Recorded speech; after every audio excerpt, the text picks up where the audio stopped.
Hello friend, welcome to my channel.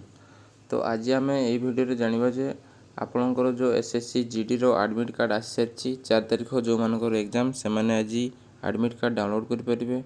तो चलतु जानिबा किपरि download करेंगे। तो प्रथम आपण को कौन एक प्रकार ब्राउजर रे सर्च करने पड़ो ssc.gov.in लिखिकी सर्च करने को पड़ो। तो सर्च कर सारापर आपण पाखे यही टाइप गोटे पेज ओपन हो एवं यही पेज रे देखिपे आपण को राइट साइड रे आपणकर ऊपर गोटे लिखाई लॉगिन एवं रजिस्टर बोली लिखाई। तो लॉगिन आउ रजिस्टर ऊपर आपण को क्लिक करने को पड़ो।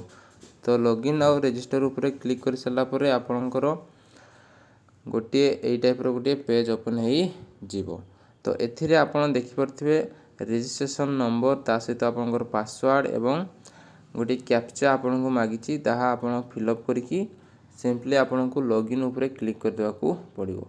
जदि आपन लॉगिन ऊपर क्लिक करछंती ताहले आपनकर अकाउंट टी लॉगिन हो जिवो एवं लॉगिन हो साला परे आपन सेठिरे आपनकर एडमिट कार्ड टी डाउनलोड करि परिबे।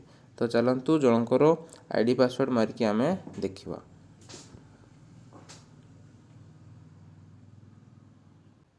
तो आईडी पासवर्ड मारी सारापर आपन को लॉगिन ऊपर क्लिक करने को पड़ो एवं लॉगिन ऊपर जिते आपण मैंने क्लिक करछंती आपनकर अकाउंट टी लॉगिन हो जिवो।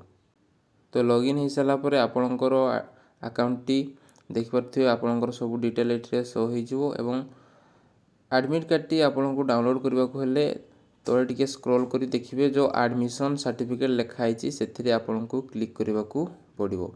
तो जिते आपण मैंने एडमिशन सर्टिफिकेट ऊपर क्लिक करछंती तापर आपनकर एई टाइप रो गोटे पेज ओपन हो जिवो। एथिरे आपनकर एग्जामिनेशन एवं एग्जामिनेशन ईयर मागिछि।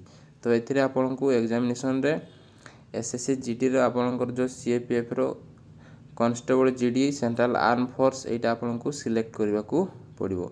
जेतेबेले सिलेक्ट करछंती तापर आपन को एग्जामिनेशन ईयर सिलेक्ट करबा को पड़िबो। ता आपन 2025 सिलेक्ट करि नेबे। सिलेक्ट कर साला परे आपन को चेक स्टेटस ऊपर आपन को क्लिक करबा को पड़िबो। कर साला परे आपनकर डिटेल स्टेटस टी देखाई देबो एवं तळ को टिके स्क्रॉल करिवे। स्क्रॉल कर साला परे देखिबे एठी गोटे चेक मार्क देबा को आपन को पड़िबो। तो एठी आपन चेक मार्क दे साला परे ही आपनकर जो डाउनलोड एडमिशन सर्टिफिकेट सेठी एनेबल हो जिवो। तो आपन एठी चेक मार्क कर देबे। तापर देखि परथिबे डाउनलोड एडमिशन सर्टिफिकेट आपनकर एनेबल हो जाईची तारि ऊपर क्लिक करिवे। क्लिक कर साला परे प्रोसीड टू डाउनलोड आपन क्लिक करिवे। क्लिक कर साला परे आपनकर ऑटोमेटिक एडमिशन सर्टिफिकेट बा एडमिट कार्ड टी डाउनलोड हो जिवो। तापर आपन एथरे सिंपली प्रिंट ऊपर क्लिक करिवे एवं प्रिंट ऊपर क्लिक कर साला परे आपनकर डाउनलोड हो जिवो एडमिट कार्ड टी। तो यह थिला आपनकर एसएससी जीडी रो एडमिट कार्ड किपरि डाउनलोड करिवे फुल प्रोसेस। वीडियो टी जदि भलो लागिछि ताले निहाती भाबरे लाइक शेयर एवं सब्सक्राइब करंतु आगो को एई टाइप रो वीडियो एवं जॉब इन्फॉर्मेशन पाइबा पई। धन्यवाद।